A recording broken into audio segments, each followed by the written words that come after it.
Good morning girls. Girls, हम लोग topic पे चर्चा कर रहे थे राजस्थान का जनजातीय आंदोलन। तो राजस्थान की जो जनजातियां थी जिसमें हम लोगों ने पढ़ी थी भील, मीणा, डोमर, गरासिया, ये राजस्थान की जनजातियां थी जो सामाजिक, राजनीतिक, आर्थिक दृष्टि से पिछड़ी हुई थी। इनमें भील जनजाति प्रमुख थी। तो राजस्थान की जो जनजातियां थी, ठीक है, इनमें जागृति पैदा करने का श्रेय जो था, या इन्हें अपने अधिकारों और कर्तव्यों के प्रति सचेत करने का, और इन पर जो ईस्ट इंडिया कंपनी के द्वारा और जागीरदार द्वारा जो अत्याचार हो रहे थे, या ब्रिटिश सरकार के द्वारा जो अत्याचार किए जा रहे थे, उनसे इनको मुक्ति दिलवाने के लिए जो आंदोलन छिड़ा, उसे ही राजस्थान का जनजातीय आंदोलन कहा गया था। और उनमें ये जो जागृति आई थी, जागृति लाने में कुछ विशेष व्यक्तियों का योगदान था। तो उन व्यक्तियों में हम लोगों ने सूजी भक्त के बारे में जाना, जिन्होंने इनका जो ईसाई धर्म में रूपांतरण था उसको रोकने का प्रयास किया। ठीक है, इसके पश्चात हम लोगों ने राजस्थान के जो जनजातियां थी, इनमें वास्तविक रूप से जागृति लाने का जो श्रेय गोविंद गुरु को दिया गया था। गोविंद गुरु ने इन लोगों में जागृति लाने के लिए जो कार्य किए, उसके बारे में हम लोगों ने पढ़ा कि गोविंद गुरु का क्या योगदान रहा।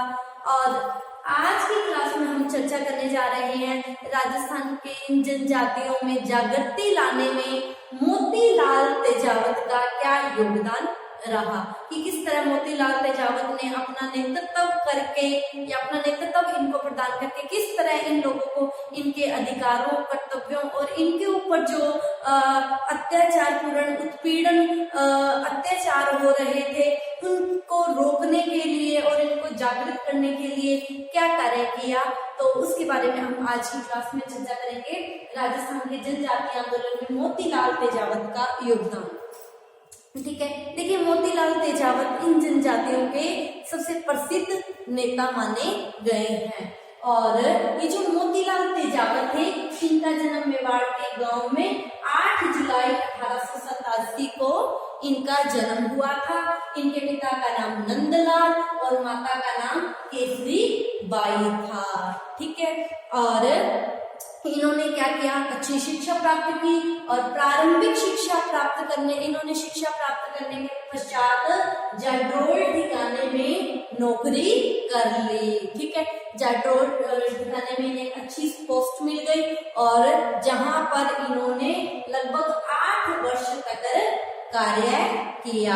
जब ये नौकरी कर रहे थे, उस दौरान इन्होंने देखा कि राजस्थान की जो जनजातियां थी, इनकी सामाजिक, राजनीतिक, आर्थिक दृष्टि क्या थी, बहुत ही ज्यादा शोचनीय बनी हुई थी। इन पर बहुत ज्यादा अत्याचार हो रहे थे। इनसे बहुत तरह की लाड़ बाग, बेग बगाद वसूल की जा रही थी। इनसे नाजायज कर वसूल किए जा रहे थे। तो इनकी ये जो शोचनीय हालत थी, इसको देखकर मोतीलाल तेजावत को बड़ा दुख हुआ कि किस तरह इनके जो मेहनत की कमाई है, जागीरदार, साहूकार क्या कर लेते हैं, इनसे हड़प लेते हैं। तो इनकी ये जो दुर्दशा थी, इसको देखकर मोतीलाल तेजावत को बड़ा दुख हुआ और मोतीलाल तेजावत ने इन लोगों की दशा में सुधार करने का निर्णय लिया कि मैं इन्हें इनके अधिकारों और कर्तव्यों के प्रति सचेत करूंगा और इन जनजातियों की शोचनीय हालत को सुधारने के लिए इन्होंने क्या किया, इस नौकरी से त्याग पत्र दे दिया। अपनी नौकरी इन्होंने क्या कर दी, छोड़ दी और इन्होंने अपना जीवन इन जनजातियों की दशा को सुधारने में लगा दिया।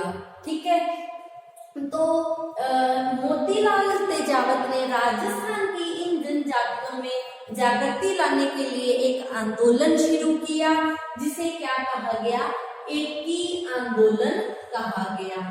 तो अब हम इस एकी आंदोलन पे छोटा क्वेश्चन भी पूछ लिया जाता है कि भीलों में जागृति लाने के लिए एकी आंदोलन का सूत्रपात किसने किया था और कहां से किया था। 1921 में चित्तौड़ जिले के मातृकुंडिया नामक स्थान पर मोतीलाल तेजावत के द्वारा किया गया था। तो देखते हैं हम इस एकी आंदोलन के बारे में। 1921 में मोतीलाल तेजावत ने चित्तौड़ जिले के मातृकुंडिया नामक स्थान पर एक मेला, हर साल क्या लगता था, मेला लगता था। और चित्तौड़ के इसी मातृकुंडिया नामक स्थान पर ये जो मेला लगा और इस मेले में ये सब लोग इकट्ठे हुए थे, ठीक है। और क्या किया, मोतीलाल तेजावत भी यहाँ गए। क्योंकि ये चाहते थे कि अगर इन्हें जागृत करना है तो पहले इन्हें संगठित करना होगा, इकट्ठे करना होगा, इनसे बातचीत करनी होगी।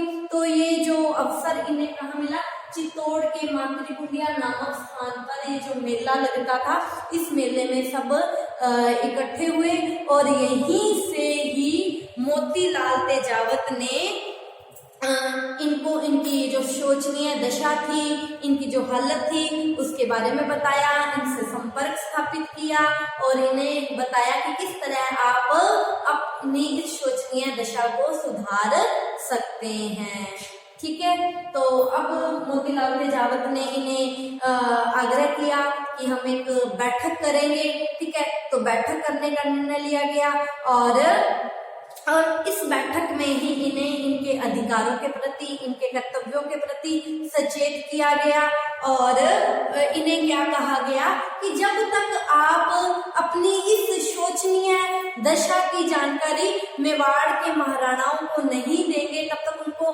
आप लोगों की हालत का कैसे, वास्तविक हालत का कैसे पता चलेगा। और जब तक आप अपनी इस शोचनीय हालत की जानकारी मेवाड़ के महाराणाओं को नहीं दे देते, तब तक आप राजकोष में रकम जमा नहीं करवाएं, ठीक है। देखिए, राजकोष में हर एक जागीरदार को एक निश्चित रकम जमा करवानी होती थी। जागीरदार ये भार किस पर डाल देते थे, जनता पर डाल देते थे और ये जो जनजातियां थी इन पर बहुत ज्यादा ये भार डला हुआ था कर का। तो इसीलिए मोतीलाल तेजावत ने क्या कहा, जब तक आप अपनी शोचनीय हालत की जानकारी मेवाड़ के महाराणाओं को नहीं दे देते हैं, तब तक आप राजकोष में रकम जमा नहीं करवाएंगे, ठीक है। और फिर इन्होंने क्या किया कि ये जो इन्होंने निर्णय लिया था रकम न जमा करवाने का, ये सूचना हर गांव में पहुंचानी शुरू कर दी, ठीक है। तो जितनी भी जनजातियां थी इनमें क्या आने लग गई, एक दूसरे के पास खबर पहुंची, ये संगठित होना शुरू हो गए। इनमें क्या आने लग गई, एकता की भावना आने लग गई। ये क्या होने लग गए, एक होने लग गए, संगठित हुए, आपस में विचार विमर्श हुआ। ये क्या होने लग गए, संगठित होने लग गए, एक होने लगे। इसीलिए इस आंदोलन को क्या नाम दिया गया, एकी आंदोलन का नाम दिया गया, ठीक है। तो क्या हो गया, इस आंदोलन का जो महत्वपूर्ण उद्देश्य था वो क्या था, अधिकारों के प्रति जागृत करना और बेड़ बेगार या जो अमान्य कर लिए जाते थे, अमानवीय कर लिए जाते थे, ये जो प्रताड़ित किया जाता था, उससे इन जनजातियों को मुक्ति दिलवाना, ठीक है। अब क्या हुआ, 1921 में बदराना में एक बैठक हुई, ठीक है। मोतीलाल तेजावत और उनके सभी साथी इस बैठक में इकट्ठे हुए और एक बैठक हुई और इस बैठक में भील भी आई। लगभग कहते हैं कि 500 से 700 भील इस बैठक में एकत्रित हुए थे, ठीक है। और इस बैठक में क्या निर्णय लिया गया, इन्होंने मेवाड़ के महाराणाओं को आवेदन पत्र प्रस्तुत करना। क्या कहा कि हम मेवाड़ के महाराणाओं को एक आवेदन पत्र प्रस्तुत करेंगे जिसमें हम अपनी मांगे लिखेंगे। तो ये जो मांग लिखी, आवेदन पत्र प्रस्तुत किया गया, इसे क्या कहा गया, 21 मांगे थी, इसीलिए इसे 21 सूत्री मांगे भी कहा गया है। 21 सूत्री मांगे कहा गया है, ठीक है।